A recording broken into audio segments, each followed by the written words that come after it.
Well, hello there. My name is Austin Nowakowski with Nowakowski Legal, PLLC. We are your Washington based inheritance lawyers. We assist clients with probate administration, estate planning, and in some instances, when it's necessary, with estate litigation.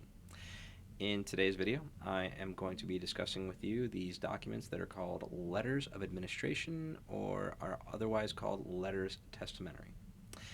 We will very regularly be contacted by potential clients who have recently lost a loved one and inform us that, hey, my so and so has passed away and I'm supposed to be the personal representative. But I've gone to their bank and informed them, and they've told me that I can't do anything. I need to have these documents called letters of administration or letters testamentary. What do I do? And what are they, and how do I acquire them, or anything of that nature.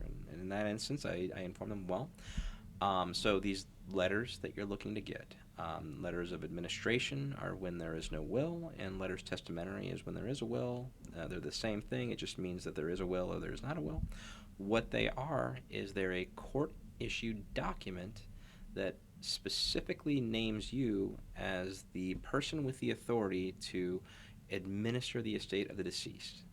And what that means is that if you are a personal representative or you are an executor, if you want to access the bank accounts of a deceased, or if you want to deposit them into an estate account, or if you want to sign a listing agreement to sell a home of the deceased, or if you want to transfer a deed of a deceased, you're going to need to have some form of proof that shows that you have the authority to do so.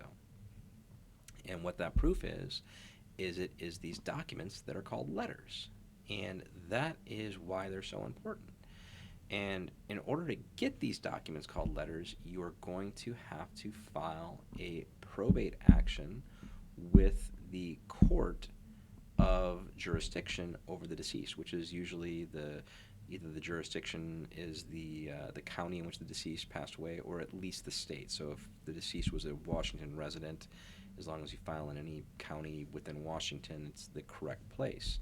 And what you're going to need to do is, if you want to be appointed, you want to acquire these letters, you should hire an attorney, and that attorney is going to prepare a whole bunch of documents, a petition, notices, filing the death certificate, filing the will if there is a will, et cetera, et cetera, et cetera. Your attorney is going to file these documents with the court, and these documents are going to show the court that A, the person's passed away, B, the person's passed away as a Washington resident, C, the person did or did not have a will, and so on and so forth. And last but not least, the attorney's client is the individual seeking to be appointed as the personal representative, and they're qualified and they should be appointed, Your Honor.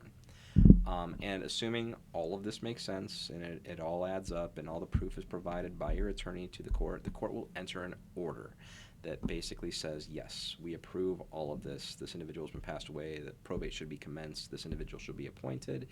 And last but not least, this individual should be issued letters testamentary or letters of administration by the clerk of the court so that they are able to prove their authority to act as the administrator, personal representative, executor of the estate, and to finalize all the tasks that need to be finalized in administering said estate. So, your attorney will acquire for you a court order that will direct the clerk to issue these letters. Your attorney will then take the order to the clerk, acquire these certified letters from the clerk, and then provide them to you as the personal representative, assuming you've been appointed and assuming everything went well, through the motion practice that your attorney had just done for you. You need these documents, as we said, for purposes of being able to access the deceased bank account, for purposes of opening an estate account so that you can deposit those amounts into there. If, say, you were to liquidate the deceased real property and you were to list it and sell it, you would need to show those letters for purposes of being able to prove that you had the authority to do so. Once you sign the deed for transfer upon the sale, you would have to show those letters again for purposes of being able to show that you had the authority to sell the property. And then once the property is sold and the closing company cuts a check, it's going to be cut to the estate of the deceased individual. And you're going to have to deposit that into an estate account, which you can only open if you show that you have these letters, documents that show that you have the authority to open an estate account. So, for lack of a better way to put it, these letters that you need to acquire, they are court-issued documents that need to be obtained through a probate action, which you should probably open through hiring an attorney. that are necessary for purposes of transferring, accessing, or doing anything with the assets of a deceased.